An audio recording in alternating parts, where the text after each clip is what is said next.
ప్రపంచ శాంతి కోసం జరుగుతున్నటువంటి ఈ ధ్యాన మహాయజ్ఞానికి గట్టిగా చప్పట్లు కొట్టుకుందాము. 4వ రోజు ఆఫ్టర్నూన్ సెషన్ మరి పైమా మాస్టర్స్తో స్టార్ట్ చేసుకుందామా? సో మన పైమా మాస్టర్ ఇది ఒక గొప్ప ప్రాజెక్ట్ ఉంది. రైతు దేశానికి వెన్నెముక అంటారు. అదే రైతు, అదే ఒక యంగ్ మాస్టర్ ఆధ్యాత్మిక ఫార్మింగ్ చేస్తే ఎలా ఉంటుంది, స్పిరిచువల్ ఫార్మింగ్ చేస్తే ఎలా ఉంటుంది? సో అదే మన Anjanadri spiritual farms project. So Anjanadri spiritual farms ద్వారా ఆధ్యాత్మిక వ్యవసాయం చేస్తున్నటువంటి మన గ్రేట్ పిరమిడ్ మాస్టర్ చరణ్ గారిని స్టేజ్ మీదకి సాదరంగా ఆహ్వానించుకుందాం. కరతాళ ధ్వనులతో గట్టిగా చప్పట్లు కొడదాం. ఇంకా ఇంకా థ్యాంక్ యూ. ఓం నమో వెంకటేశాయ. ముందుగా మన గురువుగారైనటువంటి జగద్గురు బ్రహ్మశ్రీ పితామహ పత్రిజీ గారికి కృతజ్ఞతలు తెలియజేసుకుంటున్నాను. నేను 2006 సంవత్సరంలో ఈ ధ్యాన మార్గంలోకి రావడం జరిగింది. అప్పటి నుంచి ఎంతో విధిగా ధ్యానం చేస్తూ, ధ్యాన ప్రచారం చేస్తూ చక్కగా జీవితాన్ని కొనసాగిస్తున్నాము. ఈ పిరమిడ్ స్పిరిచువల్ ఫార్మింగ్ అన్నది 2022లో మొదలుపెట్టాను. అంతకుముందు 2 సంవత్సరాల పాటు మా గురువు గారి దగ్గర హైదరాబాద్లో చిల్కూర్ బాలాజీ టెంపుల్ దగ్గర ఉన్న ఫామ్స్లో శిక్షణ తీసుకోవడం జరిగింది. అలాగే 2022లో నేను తిరిగి తిరుపతి దగ్గర ఉన్న మా గ్రామానికి వచ్చి మళ్ళీ నేను మొదలు పెట్టడం జరిగింది. సో మనకి వ్యవసాయం అంటే ఏంటో తెలుసు. సో ఈ పిరమిడ్ ఆధ్యాత్మిక వ్యవసాయం అంటే దాని గురించి నేను కొద్ది క్లుప్తంగా తెలియజేయబోతున్నాను. ఈ పిరమిడ్స్ గురించి మనకు అందరికీ తెలిసే ఉంటుంది. స్పిరిచువాలిటీ అంటే ఏంటో కూడా మనకు తెలుసు. ఎప్పుడైతే మనం ఈ పిరమిడ్స్ యొక్క ఎనర్జీని, మన యొక్క ఆధ్యాత్మికతను వ్యవసాయానికి జోడిస్తామో అప్పుడు ఆ వ్యవసాయం అత్యద్భుతంగా ముందుకెళ్తుంది. సో ఈ వ్యవసాయ మార్గంలో మనం చేస్తున్నటువంటి వ్యవసాయ క్షేత్రంలో ఒక పిరమిడ్ను మధ్యస్థ భాగంలో ఉంచుకోవాలండి. అది ఎవరి శక్తి కొద్దీ వాళ్ళు పెట్టుకోవచ్చు, ఎంత సైజ్ అయినా పర్లేదు. మనం ఒక గ్రూప్గా కూర్చొని మెడిటేషన్ చేసేంత ఉంటే సరిపోద్ది. ఇందాక చూసినట్టు ఆ పిరమిడ్ సైజ్ వచ్చేసి 18x18. అక్కడ గ్రూప్ మెడిటేషన్ అన్నీ జరుగుతూ ఉంటాయి. సో ముందుగా మనం వ్యవసాయం చేసే ముందర ఒక స్ట్రక్చర్ని నిర్మించుకొని అందులో 48 రోజుల పాటు ధ్యానం చేయవలసి ఉంటుంది. మనం కేవలం ఈ 48 రోజులు ఏంటంటే మన యొక్క సూర్య కుటుంబంలో, సోలార్ సిస్టంలో 9 గ్రహాలు ఉన్నాయి. అలాగే మనకి 12 రాసులు ఉన్నాయి, 27 జన్మ నక్షత్రాలు ఉన్నాయి. వీటన్నిటిని కలయికే 48. ఇదొక డివైన్ నంబర్. సో ఈ 48 అన్నది ఎంతో పవర్ఫుల్. అలాగే ఈ 48 రోజుల్లో మొట్టమొదటిగా స్టార్ట్ చేసే ముందు మనం ఎంచుకున్నటువంటి విత్తనాలను మన ఇంటి దగ్గర ఒక పిరమిడ్ కింద ఉంచుకోవాల్సి ఉంటుంది. సో మనం విత్తనం నుంచి ఆ మార్పు తీసుకొస్తామన్నమాట. అది కూడా దేశీవాళి విత్తనం అయితేనే బాగుంటుంది. అండ్ అలాగే ఈ 48 రోజుల వ్యవధిలో మనకి 2 ఫుల్ మూన్స్ వస్తాయి, 2 న్యూ మూన్స్ వస్తాయి, పౌర్ణమిలు, అమావాస్యలు. ఆ పౌర్ణమి రోజున 5 ఎలిమెంట్స్ తోటి మెడిటేషన్ చేయాల్సి ఉంటుంది. 5 ఎలిమెంట్స్ మెడిటేషన్ ఏంటంటే మనకి అవుటర్గా పంచభూతాలు తెలుసు: భూమి, గాలి, నీరు, నిప్పు, ఆకాశం. సో అలాగే అవి మన శరీరంలో కూడా ఆ తత్వాలతో ఇమిడి ఉంది. మన ఈ భౌతిక శరీరం, ఈ శరీరం అన్నది ఈ మాంసంతో నిండి ఉన్నది భూతత్వానికి ప్రతీక. అలాగే ఈ శ్వాస అన్నది వాయుతత్వానికి ప్రతీక. మనలో ప్రవహించే ఈ రక్తం జలతత్వానికి ప్రతీక. అగ్నితత్వానికి ప్రతీక మనలో ఉన్న జఠరాగ్ని, అది అగ్నితత్వానికి ప్రతీక. మన ప్రతి అణువులో ఉన్న అణువుకున్న మధ్య భాగం ఆకాశతత్వానికి ప్రతీక. సో వీటన్నిటితో ఈ పంచభూతాలతో కలిసి నిర్మించుకున్న ఆ పిరమిడ్లో పౌర్ణమి రోజున ఏకధాటిగా ధ్యానం చేస్తాం. ఆ ధ్యానం చేసిన తర్వాత ఆ ఆ పంచభూతాలకు సంబంధించిన కొన్ని వస్తువులు తీసుకుంటాం. భూతత్వానికి మన ఫామ్లో ఉన్న వ్యవసాయ క్షేత్రంలో ఉన్న ఆ మట్టిని, ఆ జలాన్ని, అలాగే వాయుతత్వాన్ని ప్రతీకగా ఒక ఎంటీ బౌల్ ఉంచుకుంటాము. జలతత్వానికి చెప్పాను జలాన్ని, ఆకాశతత్వానికి ఎంటీ అనమాట.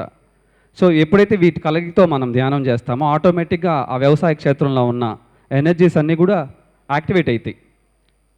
అలా యాక్టివేట్ చేసుకున్న తర్వాత అంతకుముందు ఏవైతే మన థాట్స్ తోటి, ఆలోచనలతోటి ఉంటామో అవన్నీ నల్లిఫై అవ్వడం జరుగుతుంది. అక్కడ ఎంతో హింసకు గురైన సూక్ష్మజీవులు కానీ, ఈ రైతులు రకరకాల కెమికల్స్ యూజ్ చేస్తారు.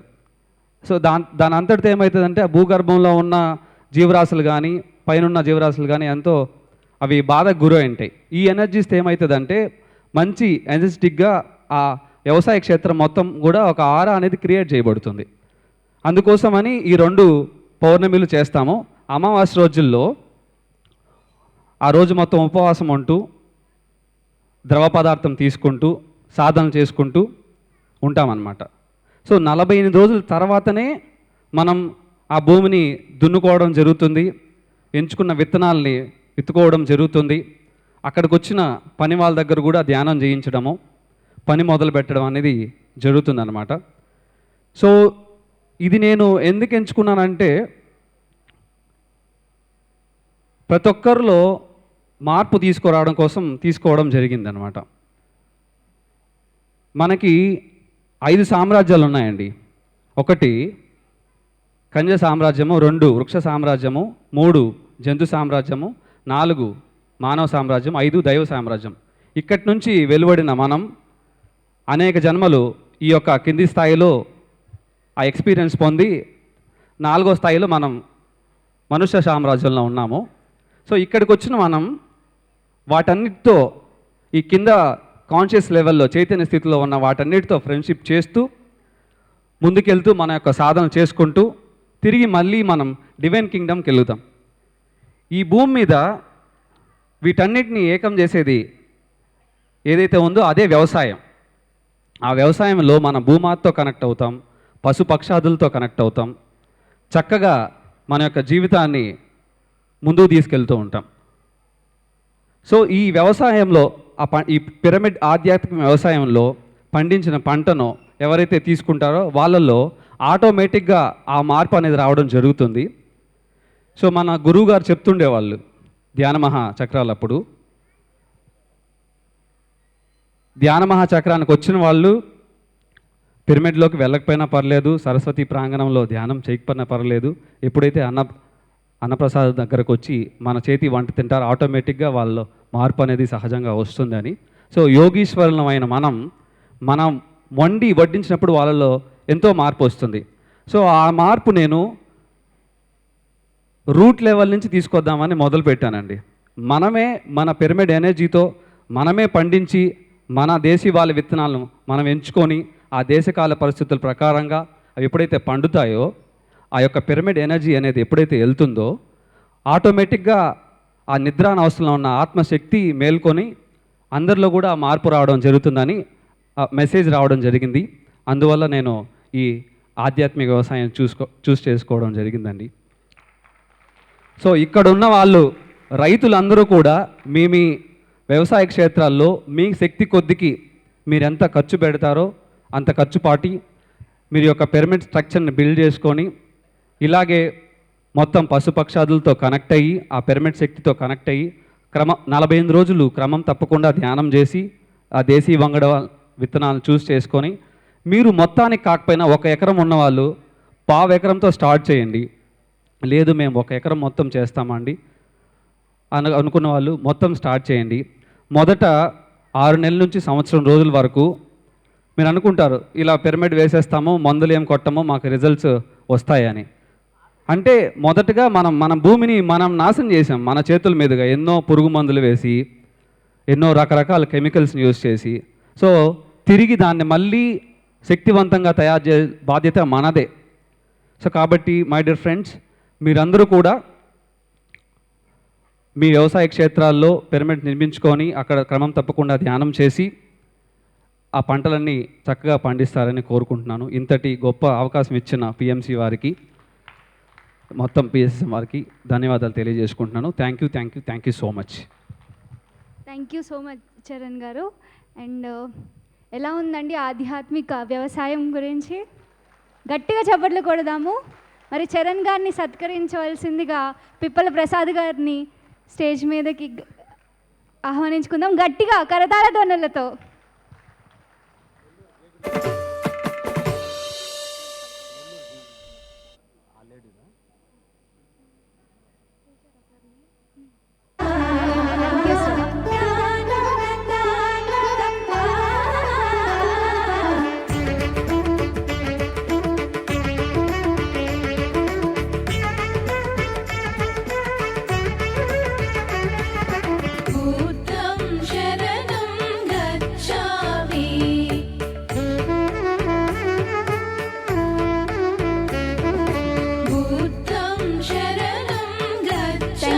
థ్యాంక్ యూ చరణ్ గారు.